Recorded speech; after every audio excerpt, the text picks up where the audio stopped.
voltando para nós adorar, continuar adorando o Senhor. Porque na palavra sagrada diz que onde há louvor e adoração, o Espírito Santo habita nesta casa, nessas pessoas que louvam e adoram. Então, quando nós aproveitamos um tempinho no final do dia, no meio do dia, às vezes de manhã, para adorar ao Senhor, Ele está cuidando dos nossos problemas, das tribulações que nós temos nessa terra. Que quando nós estamos fazendo a obra do Senhor, que é adorando, levando a palavra, falando da palavra e cantando louvores a Ele, Ele cuida da nossa família. Existe alguém mais poderoso que sabe tudo o que vai acontecer amanhã, depois, no futuro, daqui 10, daqui 50 anos? Só Jesus. Então, quando nós estamos louvando, adorando e trabalhando para Ele, fazendo visita aos doentes, aconselhando, intercedendo, que todos nós podemos interceder uns pelos outros. Nós podemos estar intercedendo pela nossa família, pela nossa igreja, pelos nossos amigos, orando pela conversão das pessoas que não são convertidas, orando por aqueles que estão sofrendo, que estão na luta, que não acham que não tem saída para o seu problema. Eu estive ouvindo uma pregação essa semana que me impactou bastante. Eu quero compartilhar com os irmãos. Uma senhora testemunhou para um pastor, eu vi o vídeo, desse testemunho, foi lá e falou assim: pastor, eu orei muitos anos pelo meu filho, para ele sair da droga, e ele não saiu. Ele tem 3 amigos, ele faz faculdade, ele tem 3 amigos que têm muito dinheiro, mas eles não podem usar droga na casa dos pais dele, então eles vêm usar na minha casa. Enquanto eu vou trabalhar, os 3 vêm usar droga na minha casa com meu filho. Ele cede a casa para eles usar. E eu orei tantos anos para esse meu filho sair da droga, ser salvo, e ele não saiu, pastor. Eu vou agora fazer uma campanha para Deus matar aqueles 3 amigos dele, porque eles levaram meu filho para droga e eles vêm usar aqui na minha casa e o meu filho não sai por causa deles. Daí o pastor olhou para a mãe e falou assim: você gostaria que essa mãe desses rapazes ou outra mãe orasse para Deus matar o teu filho? Ela falou: não, pastor, ele é usuário, mas é meu filho, eu amo. Então você não pode orar para matar esses 3 jovens. Eles devem ter família, nasceram de uma mãe, de uma família. Daí ele ficou pensando. Daí o pastor falou: por que você não ora para esses 3 jovens? Para todos eles serem salvos. Principalmente para esses 3 jovens que têm dinheiro e vêm gastar o dinheiro aqui usando droga com o teu filho. Que o teu filho não tem dinheiro, eles vêm, dão a droga para ele ceder a casa. Por que você não ora para salvar esses 3 jovens? Mas como que eu vou orar? Eles que levam meu filho para droga? Não. Faz um teste. Vamos orar para faz uma campanha para Deus salvar esses jovens. E o teu filho é salvo junto, porque são amigos dele. Tá bom, pastor. É a última campanha que eu vou fazer. Eu vou orar pelos 3. Como que eu vou falar com eles? Eu chego lá, não tem mais ninguém quando eu chego em casa. Ele falou: saia um dia mais cedo, peça folga e chegue no horário que eles não esperam. Ela fez isso. Foi trabalhar e pediu licença e saiu lá 3, 4 horas antes do horário dela. Chegou em casa, estavam tudo lá usando droga. Aí um pulou pela janela, o outro saiu correndo pela outra janela, o outro saiu correndo pela porta. Por favor, dona, não denuncia nós, eles falavam. Ela falou: não, senta aí, vocês 3 aí, vocês 4, meu filho também. Senta aí, eu quero conversar com vocês. Não, por favor, a senhora quer conversar, que é o nosso. Eu quero o nome de vocês. A senhora quer o nosso nome para denunciar, nós vamos tudo preso. Não, não vou denunciar, eu só quero o nome. Aí deram o nome dela, pediu para contar a história deles. Pegou o primeiro e falou assim: você tem mãe? Ele falou: não, eu não tenho mãe. Minha mãe sofria muito, teve muitos problemas com meu pai. E ele acabou indo embora. E ela teve depressão profunda e se suicidou. Eu sou sozinho nesse mundo. Tá. O outro: você tem mãe, tem família? Não, minha mãe tem depressão, vive sozinha e está no fundo de uma cama lá. Tá. Então você não tem família? Não. Aí o terceiro, mesma situação. Não tinha mãe, o pai tinha abandonado, a mãe tinha falecido ou estava doente. Daí ela falou: eu vou orar por vocês. Já peguei o nome de vocês, o nome da família. Eu vou orar por vocês. Daí começou uma campanha, convidou eles para ir orar. No início eles não foram, daí foi passando o tempo, ela foi orando, não desistiu. De repente um jovem daquele aceitou Jesus e começou a orar também pelos outros amigos. Daí o outro jovem aceitou também, daí o terceiro aceitou. O único que não aceitou foi o filho dessa senhora. Daí ela continuou orando, mas já tinha salvo, né? Mostrado a porta da salvação para 3 almas. Daí chegou um dia, eles fazendo culto lá na casa dela, os 3 jovens, o filho aceitou Jesus.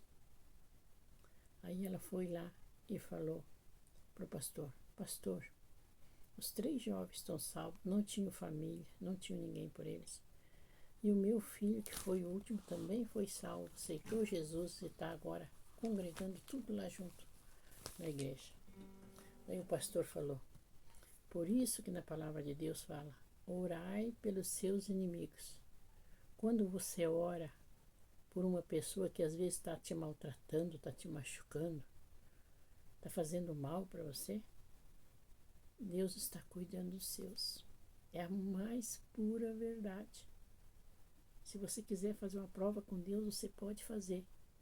Você está intercedendo por uma pessoa que te machucou, está te machucando, te maltrata, ou fala mal de você, ou não te respeita, ou não convive como um bom ser humano, um bom filho de Deus deve conviver na paz. Se você estar intercedendo por ele, em vez de amaldiçoar, em vez de pedir para Deus matar, às vezes até um filho da gente, a gente não pede. Eu creio que as mães, os pais não pedem para Deus matar um filho porque o filho não obedece, está fazendo algo errado. Eu creio que não, mas existem pessoas que fazem. Por quê? Não tem mães que abandonam um bebê recém-nascido, jogam lá dentro de um saco, no lixo, na rua, em cima de formigueiro. Não tem mães que fazem isso? Então o inimigo, como diz a palavra, no final dos tempos, o inimigo reinará neste mundo. Por que a gente está vendo tantas coisas horríveis? É porque não tem nada a ver com o governo, com aquela guerra que está acontecendo. Não, é os sinais do final do final dos tempos. Tudo que está acontecendo agora está escrito na palavra. Que no final dos tempos o amor se esfriaria, os filhos não respeitariam mais os pais, as pessoas correriam só atrás das coisas do mundo, que é o dinheiro, o prazer, a luxúria, e iam se esquecer da parte principal, que é a salvação da nossa alma. Porque aqui nesta terra nós estamos só de passagem, nós não somos daqui. O nosso Pai está lá no céu. E Ele está preparando lugar para cada um, mas para isso nós temos que nos esforçar. É difícil mudar? É muito difícil. A gente pede perdão. Aquele que consegue pedir perdão, que o Espírito Santo mostra que ele errou, pede perdão para Deus, pede perdão para a pessoa que ofendeu.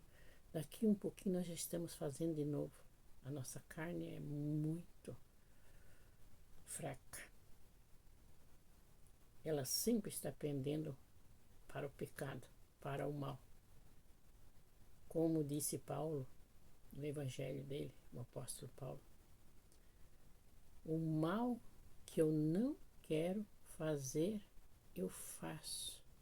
E o bem, eu não consigo fazer o bem. Não consigo fazer aquilo que eu prometo que vou fazer. E aquilo que eu prometo que não vou fazer, eu faço. Então, desde que o mundo é mundo, nós estamos nessa luta.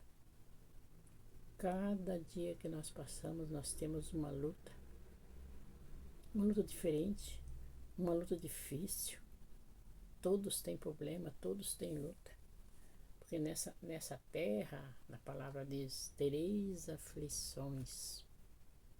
O reino de Deus é ganho à força, com muito esforço, muita luta, muito sacrifício. Tem que negar a nossa própria carne. Às vezes a gente está doente, nem pode comer um doce, não pode, porque vai prejudicar o nosso corpo, a nossa saúde, que é o templo do Espírito Santo. Quando a gente vê, ai, só um pedacinho, já comeu. Não um pedacinho, muitos pedacinhos. Depois fica passando mal, fica doente, agiu contra nós mesmos, né? A gente acaba agindo contra nós mesmos, fazendo algo que nos prejudica. Então, Jesus pede que nós pensamos, que nós venhamos abrir o nosso coração para que Ele possa habitar. A cada dia que a gente levanta, só gratidão a Deus, porque muitos naquela noite se foram. E muitos, o pior, muitos sem salvação.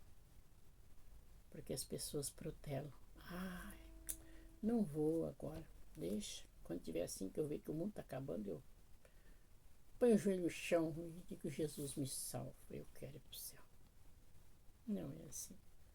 O reino do céu não é ganho assim. Deus é um Deus de misericórdia, mas é um Deus justo. Só porque Ele é um Deus verdadeiro e justo, não quer dizer que eu possa viver uma vida inteira no pecado e dizer, eu vou deixar para a última hora. Não vai existir essa última hora. Porque diz a palavra que quando Jesus virá, Ele virá como um ladrão. Ele não vai avisar que está vindo. Quantas pessoas estão dirigindo de repente, pá, vem alguém lá que perde os sentidos, acontece alguma coisa, ou está embriagado, ou está nervoso, ou deu um infarto, bate de frente com o seu carro, te mata na hora. Deu tempo de você dizer, Jesus, quer te aceitar? Não deu tempo. E daí? A nossa vida aqui não é eterna. A nossa vida é só uma passagem. Mas para onde nós vamos após a morte? Lá é eterno. E se a gente for analisar, pensar, como é difícil viver nos caminhos do Senhor. Fazer aquilo que o Senhor quer. Perdoar o nosso inimigo. Orar pelo nosso inimigo. Tirar toda aquela raiva, aquela mágoa. Às vezes, muitas vezes até do amigo, da pessoa mais próxima da gente. Todos nós somos falhos. Não existe perfeição. Só Deus é perfeito. Por que na palavra fala que Davi era um homem segundo o coração de Deus? Davi pecou tanto, se prostituiu, mandou matar a esposa daquele homem que ele mandava para a guerra e ele adulterou com ela. Ele fez tantos erros. Mas na palavra diz que Davi era um homem segundo o coração de Deus. Por quê? Ele tinha um coração humilde, ele errava como o ser humano erra, mas ele pedia perdão e dizia, meu Deus, eu pequei contra ti. Tem misericórdia de mim, meu Deus. Tem misericórdia de mim. Pequei contra ti. E na mesma história de Davi, tem a lei da plantação. Tudo que ele plantou, querendo ou não, mesmo que ele pediu perdão e Deus perdoou, veio a colheita. A morte do filho que nasceu daquele adultério, Deus matou. Um irmão matou outro irmão porque ele abusou da irmã. Daí o outro irmão matou. Então teve tantas mortes, tantas coisas tristes. Só porque ele pediu perdão, ele não escapou do castigo. Por isso, pensemos bem o que nós fizemos na nossa vida. Nós errar, se nós tiver ainda a humildade de pedir perdão e modificar nossa